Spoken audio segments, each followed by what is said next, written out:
বিসমিল্লাহির রহমানির রহিম। আসসালামু আলাইকুম সুপ্রিয় দর্শক এবং শ্রোতা, আশা করছি যে যেখান থেকে ভিডিওটা দেখছেন আল্লাহ সুবহানাহু ওয়া তাআলার দয়ায় সবাই অনেক ভালো আছেন।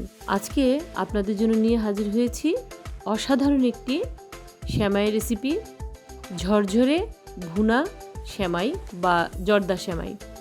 আশা করি সবার ভালো লাগবে।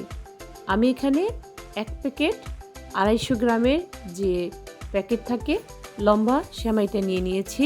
এখন আমি সেমাইটাকে ভেঙে নেব, খুব ভালোভাবে ভেঙে নিয়েছি। আর এখানে একটি কড়াইয়ের মধ্যে আমি দিয়ে দিয়েছি 2 টেবিল চামচ দেশি গাওয়া ঘি এবং সেই সঙ্গে দিব আরও 2 টেবিল চামচ সয়াবিন তেল। আপনি চাইলে পুরোটাই গাওয়া ঘি দিয়ে করতে পারেন, তবে আমি সয়াবিন তেল এবং ঘি দুইটাই দিয়েছি। এখানে 6-7টার মতো এলাচ আর 4 টুকরো দারচিনি দিয়েছি। এখন সেমাইটা ভেঙে রাখা সেমাইটা দিয়ে ভেজে নেব। চুলার তাপমাত্রা একেবারে কমে রেখে এই কাজটা করতে হবে, কারণ সেমাইগুলো পুড়ে যাবে। ধৈর্য ধরে সেমাইটাকে খুব ভালোভাবে ভেজে নিতে হবে।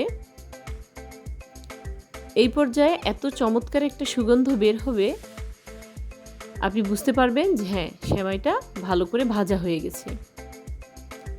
সেমাইটা ভালোভাবে ভেজে নেওয়ার পরে আমি এখানে দিব হাফ কাপ চিনি আর দিয়ে দিয়েছি হাফ কাপ কুড়িয়ে রাখা ফ্রেশ নারকেল।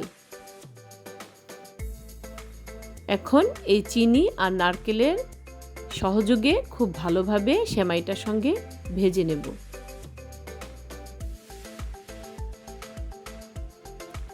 ঝটপট অল্প উপকরণে এই সেমাইটা কিন্তু তৈরি হয়ে যায়।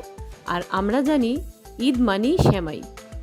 ঈদের সেমাইয়ের যে স্বাদ এবং ভালোবাসা থাকে সেটা কিন্তু অন্য সময়ে পাওয়া যায় না। ভেজে নেওয়ার পরে এই পর্যায়ে আমি দিয়ে দিব 2 কাপ পানি। এখানে আমি ফুটন্ত গরম পানি দিয়েছি। আচ্ছা, 2 কাপ পানি দেওয়ার পরে আমি দিব একটুখানি লবণ আর দিব হাফ চা চামচের মতো কেওড়া জল। এই কেওড়া জলটা অবশ্যই দেওয়ার চেষ্টা করবেন, এতে করে অসাধারণ একটা ফ্লেভার আসবে।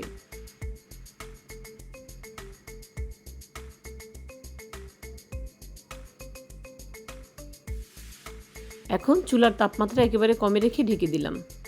আমার কাছে একটু চিনিটা কম মনে হয়েছিল, আমি দেখেছিলাম, তাই আমি আরও 2 টেবিল চামচের মতো চিনি দিয়ে দিলাম।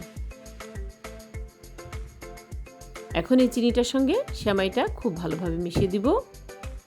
আর দিয়ে দিয়েছি এখানে প্রায় 1 মুঠো পরিমাণ কিশমিশ। কিশমিশটা আমি গরম পানি দিয়ে ধুয়ে রেখেছিলাম। এখানে 1 টেবিল চামচ গরম পানির মধ্যে অল্প একটু ফুড কালার, লাল ফুড কালারটা আমি দিয়েছি, দিয়ে আমি দিয়ে দিলাম সেমাইয়ের মধ্যে। এই পার্টটা অপশনাল, আপনি চাইলে দিতেও পারেন অথবা নাও দিতে পারেন। আর পুরো রান্নাটাই কিন্তু একদম লো তাপমাত্রায় করতে হবে, অন্যথায় সেমাইটা কিন্তু পানিটা অবজার্ভ করতে পারবে না আর সেমাই শক্ত হয়ে যাবে, খেতে ভালো লাগবে না। আমি যেভাবে ঝরঝরে সেমাইটা রেসিপিটা দেখিয়েছি, ইনশাল্লাহ ট্রাই করে দেখবেন। খেতে যেমন সফট হবে আবার ঝরঝরাও হবে, একেবারে কাদা কাদাও হয়ে যাবে না, আবার শক্তও লাগবে না, মোটামুটি সফট থাকবে আবার ঝরঝরাও থাকবে সেমাইটা। তৈরি হয়ে গেল সুস্বাদু ঝটপট জর্দা সেমাই। এই ঈদে আপনিও তৈরি করে নিতে পারেন অল্প সময়ের মধ্যে জর্দা সেমাইটা। আমি আরও কিছু নারকেল কুড়ি দিয়ে পরিবেশন করলাম। আশা করি আজকের রেসিপি ভালো লেগেছে।